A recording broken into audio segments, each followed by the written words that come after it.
So I want to show you some data that initially I wasn't going to, and I'd convinced myself was wrong, but isn't wrong. And I think we need to understand, because we think these things are cool. But they are maybe not species richness, which means are we losing the species altogether, and they're not there. But we are losing the numbers and the populations for sure. So this shocked the mammalogists and landscape ecologists when Hannah Ritchie published this a few years ago. So this is, she basically took every mammal on Earth in the oceans and terrestrial and lifted them up and weighed them, 100% of them.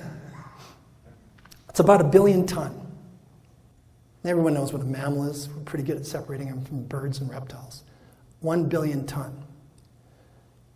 And her work is rigorous, I can tell you. And 34% of all mammalian biomass on Earth is humans.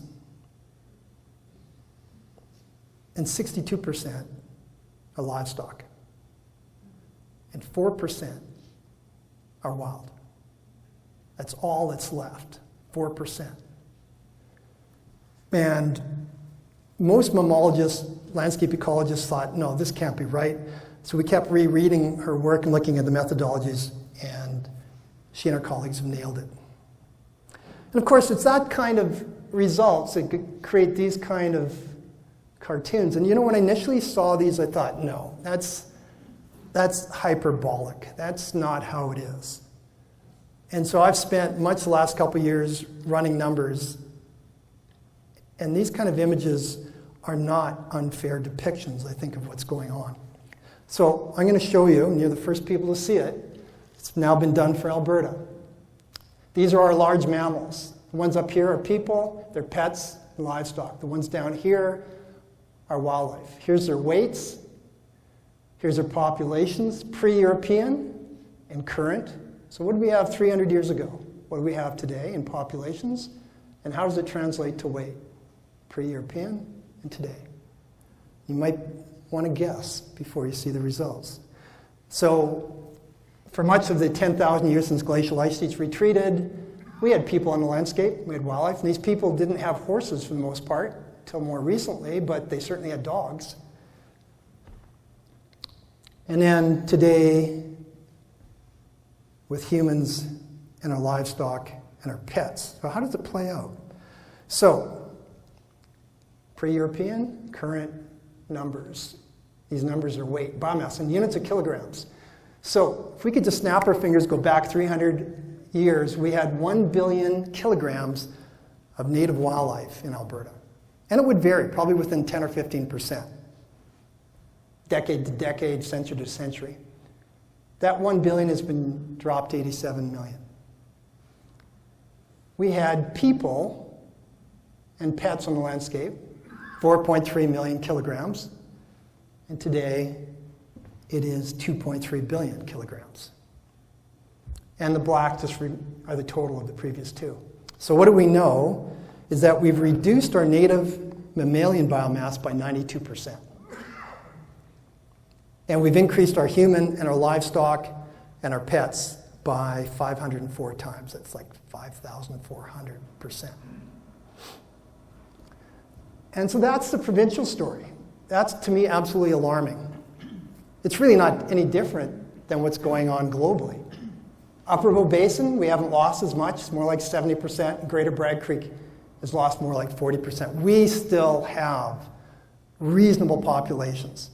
But these are the hard data that show you what happens when you're not paying attention to Polly's ratchet. Okay. So if you want to see the species, here's pre-European. This was primarily a bison and elk system. And here's what we have today. It's humans, cattle weigh, okay? Sorry, this is populations? Yeah, this is population, not weight. So we've got more people than cattle. So we've fundamentally changed the system. So I want to go back to 10,000 years, because that's when those glacial ice sheets retreated. And if we look at those kind of data sets, what we find as far as native mammals is that it looks like they're doing pretty good. Go, except for the last few seconds. Well, over 10,000 years, those last few seconds are the last 500 years, so let's look at those 500 years. 500 years ago, today, First Nations doing their thing. Anthony Henday arrives about 250 years ago. The fur trapping era is well established 200 years ago. We've decimated the bison herds of Alberta by about 170 years. Homesteaders arrive, our cattle populations grow. Leduc number 1 blows in, and then we see this massive expansion of intensive cultivation, livestock, logging, and human populations. And over those 500 years, we see a trend like this. So, kind of a sobering trend, but that's the trade-off. That's a trade-off that we've either knowingly or unknowingly made. And regrettably, the story in birds is about the same. Some really good work done by Ken Rosenberg and his colleagues show that since 1970, we seem to have lost about 3 billion birds in North America. And if we look at this, which is the western forest, this is the best example, about a 30% reduction. And I mean, I first came here in the mid-1970s, but we lived here until about 15 years ago. I've been out here a fair bit recently, and the birds are down. You don't really have to be paying attention. So, a couple other weird things. I looked at all of our native wildlife in the Upper Bow. Sorry, this is in Alberta. I just wanted to compare it to cats and dogs and horses. And so cats, dogs, and horses, we got 136 million kilograms of dogs, cats, and horses, and 87 in every single native wildlife mammal. I mean, our pets outweigh our wildlife by 56%, not including any humans or any livestock. And we like our birds. So we've got about 850,000 in Alberta, weigh about 3.2 million kilograms altogether. Here's where they live. I mean, what's not to like about a cat? So using some data from the Bird Canada database and simulating them, and this includes ones that are both outside and ones that are inside because it's weighted across. We're killing 4.5 million birds per year by cats in the province of Alberta, basically equivalent to number of people.